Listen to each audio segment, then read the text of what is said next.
First off, I just want to say that this isn't meant to be any kind of productivity porn. There's a term I've seen recently which that was quite funny.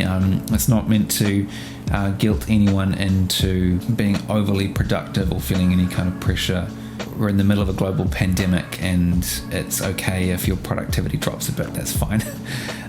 But we're in this for the long haul, and for a lot of you, you are going to have to figure out how to successfully work from home, and so hopefully this will help. My first tip is to get dressed.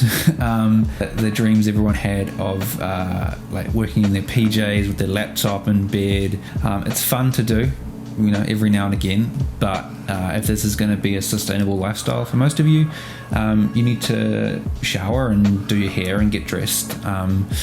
As you can see from the clothes I'm wearing, I'm not wearing anything that you would consider corporate or workwear. The rule of thumb I give myself is I would wear anything I'd be happy to go out for lunch with a friend with. Tip number 2 is to find a quiet space in the house.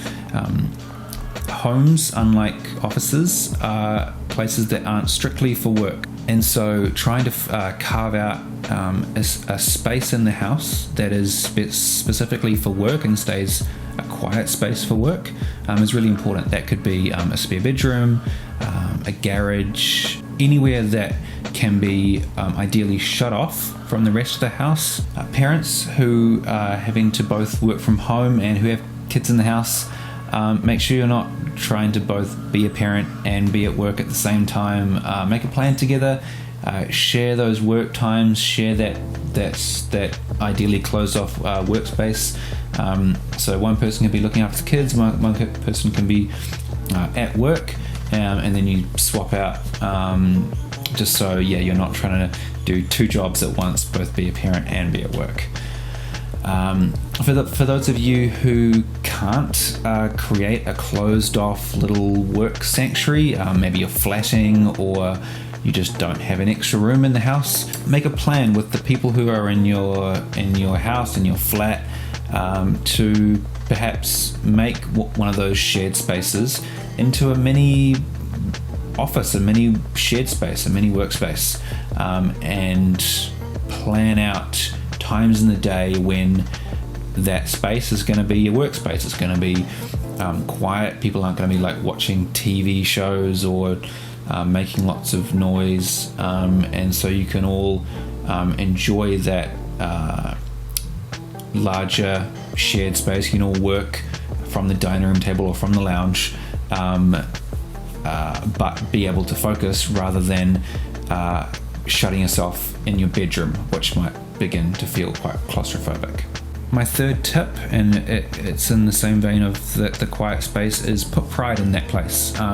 If you are sectioning off a part of the house that isn't usually designed for work, then put effort into making that space feel good for you. So this is my home office, and it's a place that makes me feel good. I've got my computer with my silly purple lights that for some reason make me feel nice, and I've got my nice chair, and I've got a bookshelf full of fantasy books and art and photography books and little models for playing Dungeons and Dragons, and it's just a space for me that feels good. So if you are sectioning off, say, a spot in your garage or a spare bedroom, make it feel like a place you want to go to work. My fourth tip is around social interactions. Now that a lot of people are working from home, there is no longer the office environment. And for some of you, you'll feel relieved at that, but there will also be parts of it that you will come to realize you're missing. And a big part of that is the casual social interactions.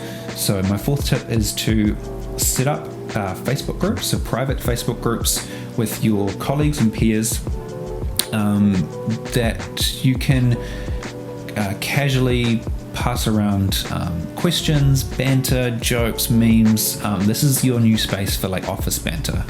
I'm part of a couple of really good sort of photography, videography Facebook groups, and they provide a really important social link for me during the day, during my work day, that I wouldn't otherwise get when I'm just by myself in my office alone.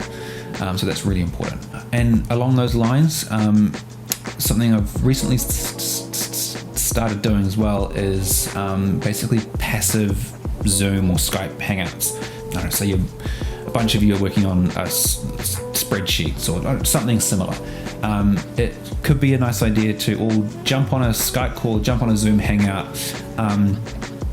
and just have it on in the background. And if you feel like chatting with someone, you can. If you're all quiet, it's fine. And if it's getting too noisy and you want to mute the conversation or leave it, then that's cool too. But it's quite nice to almost feel like there's other people just sitting in the room with you. Yeah, that's quite cool. My tip number 5 is just to be kind to yourself, especially around productivity. Productivity from when you're working at home looks quite different. When you're in an office, there are a lot of distractions that can disguise themselves as feeling like work still. And there's a similar amount of distractions and urges for procrastination when working at home, but they look quite different. They look a lot more like procrastination. My final tip is to keep work life and personal life separate. Now that you're working from home, there's no physical barrier between your work life and your physical life. So set up times in your day that you want to be working and stick to those. This will help work from creeping into your personal life. So if you want to work from 8 till 5, then work from 8 till 5, and don't answer emails at 8 o'clock at night, and don't feel guilty for not getting an extra bit of work done after dinner because you can, and don't feel like you should be working on a Saturday because it doesn't really feel any different than a Thursday or Friday. Like, set your times and stick to them. So yeah, I hope some of those tips helped you. Remember to be kind to yourself as you figure out this new way of working. Working from home is awesome, but you do need to set boundaries with yourself so that the work life doesn't creep into your personal life. So yeah, if you've got any questions, feel free to drop a comment below, and I'll do my best to answer them as well as I can. Other than that, stay safe, stay at home, and see you next time.